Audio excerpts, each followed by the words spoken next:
Hi everyone, welcome to Push Your Luck video. My name is Eric, and today we'll be looking at 2015 release by Eggertspiele. This is Dolmen by designer Thomas Odenhoven. The designer has also designed a few other games like Portobello Market and also a few Dolmen themed games. Like there's a card game and there's a few other games. So this is his latest Dolmen themed game. It's a board game. It plays 2 to 4 players. It's about 30 minutes to about 45 minutes, and you are in charge of a group of druids, and you're going around in this very big garden, placing your stones as you move along, and you're trying to gain majority or try to equalize an area where there's a majority. So this is a area control sort of game. So when you do that, you get to put your dolmen, which is like in this case it is a wooden piece, onto the board. Now the game will end when someone has finished all the stones or finished placing all the dolmens, and then we'll count points. The scoring system is very interesting. So now we'll take a look at the game components and how the game plays, and I'll go to my final thoughts. Alright, so you see the components of a dolmen. You get a very big player board, as well as each player will have a lot of these wooden, nice blocky wooden pieces, and a lot of these smaller hexagonal pieces. 3 meeples, which are your druids, and a score tracker here. And before the start of the game though, you have a lot of stickers to stick. So each of you'll be given a set of stickers which you need to stick on each of the wooden blocks for every player.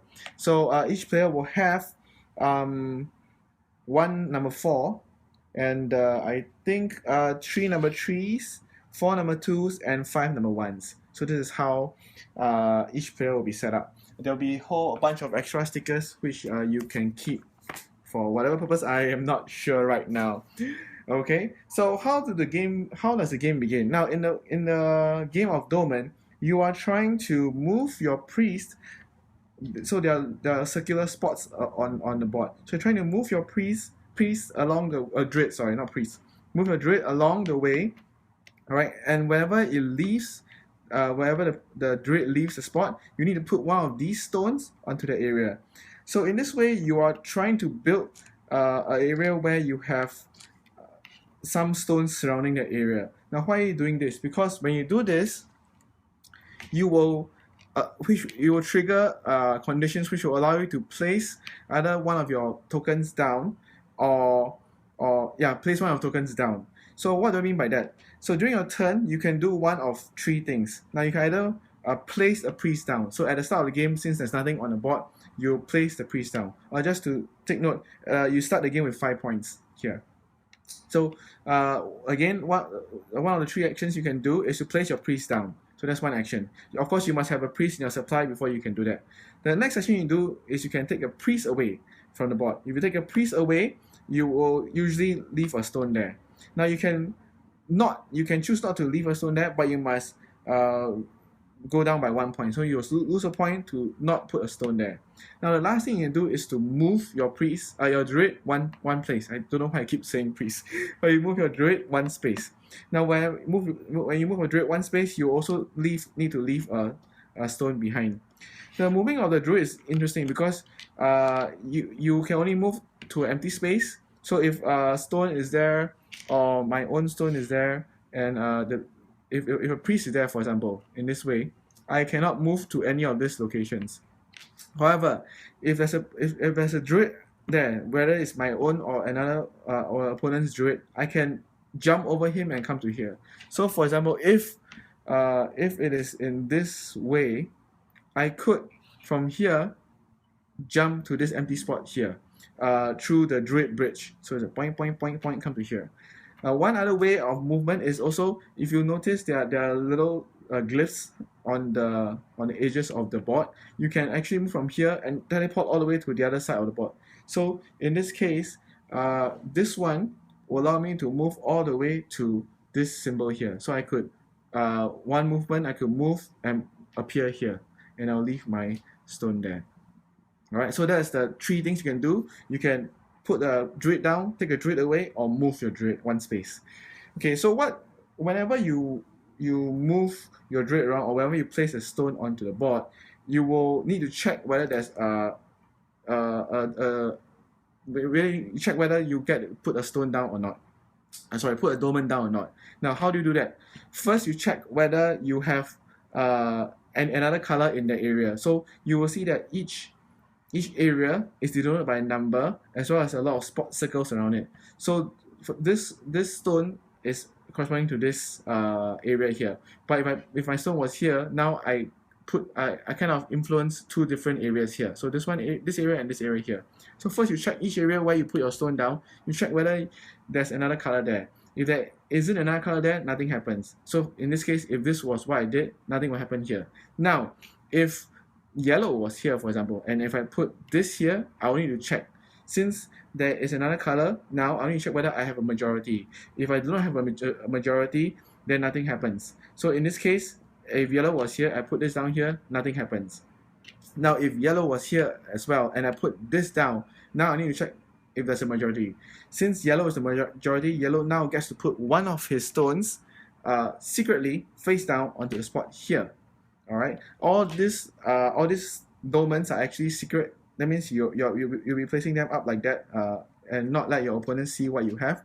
So in this case, the yellow player will secretly choose one of his dolmens and place it face down like that.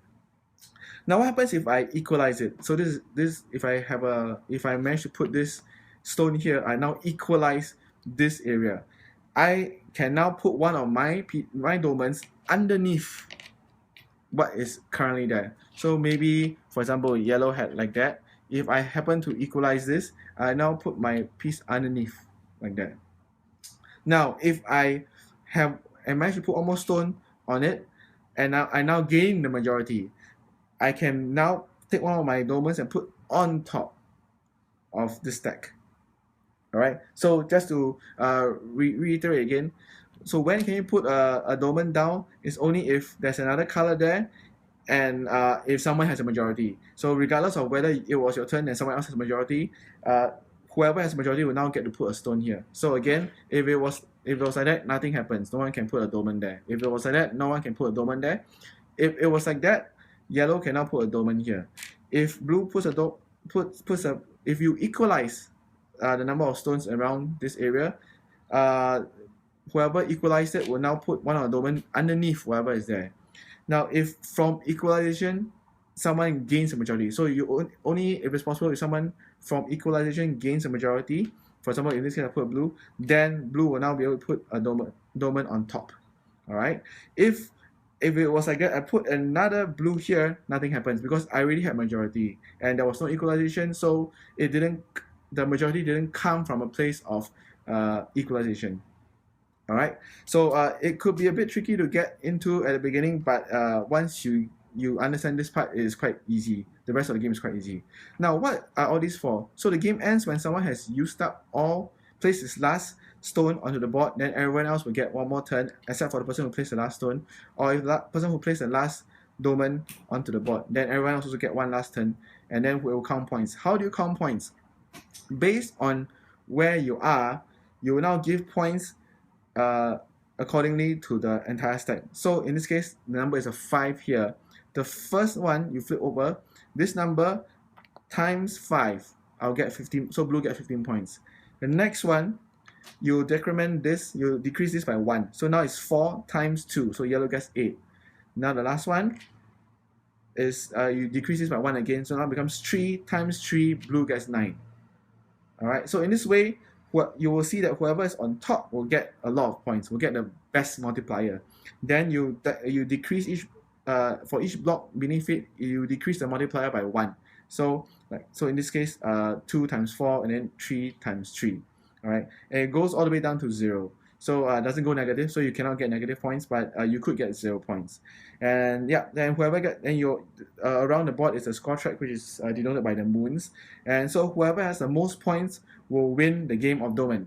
So let's go to my final thoughts. So, what do I think of Dolmen? It is abstract. So even though there's a theme to the game, let me read you the theme of the game. In ancient times, druids of many tribes wandered the land. Together they built some circles to worship their gods. In the center of these stone circles, the druids stacked boulders, which are the the wooden blocks here. All right, to create dolmens that are considered great sources of power. Since the gods would look down upon the dolmens from the heavens, the boulder on top of each was deemed to be the most powerful. The further down a boulder was placed, however, the less power could be drawn from it. The tribes were therefore eager to place their most valuable boulders in the highest positions, but only if they contributed the most stones to the surrounding circle first were they allowed to do so. No easy task, as each new stone could influence the majorities in several circles at once. So, to me, it's kind of abstract.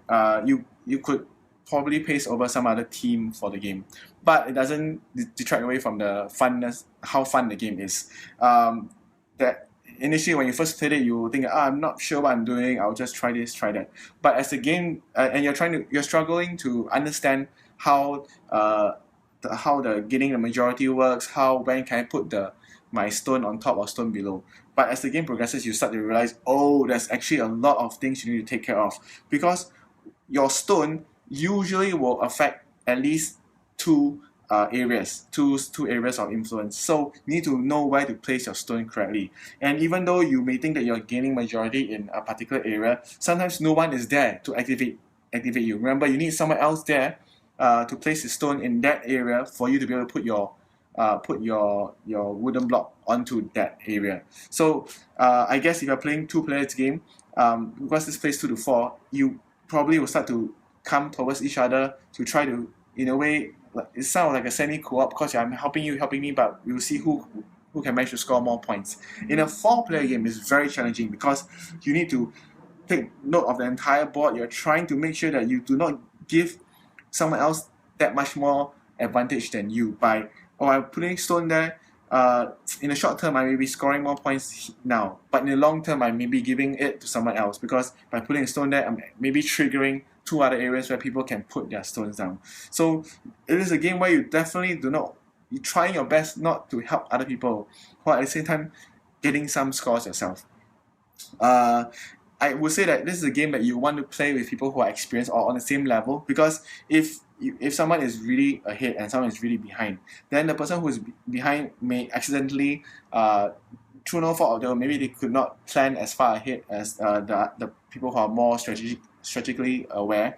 They may end up giving the more powerful people more opportunities to place their stones and score more points.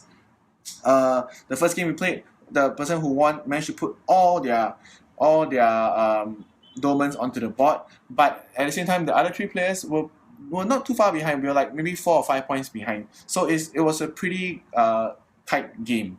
So looking at the game, I would recommend it if you like abstract games, if you like very very thinky, very chess-like games. This is something that I can recommend. It's best played with people who are also like-minded and also of equal strength as you in terms of playing such games. Otherwise, it is still not too bad. This is a game that you can train people up on it.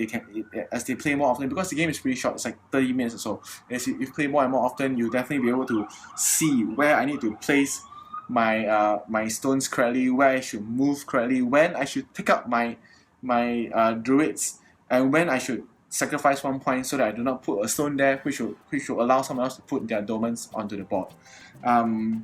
There could be only one last weakness is there could be APing, because there's quite a lot of options you can do. You look at the board, you see if I can do this, if I can do that, and so on and so forth. But that allows a lot of metagaming. So you're trying to guess what the opponent is going to do next. Sometimes, I see the spot there that I can do something. Hopefully my opponent does not see it and I can rush to it. So this may lead to a lot of APing, and if you have a lot of people who AP a lot, the game could drag on a lot, quite long. But for what it is definitely a very fun game. So I recommend it. Check it out. This is Dolmen by Eggertspiele. Thank you for watching.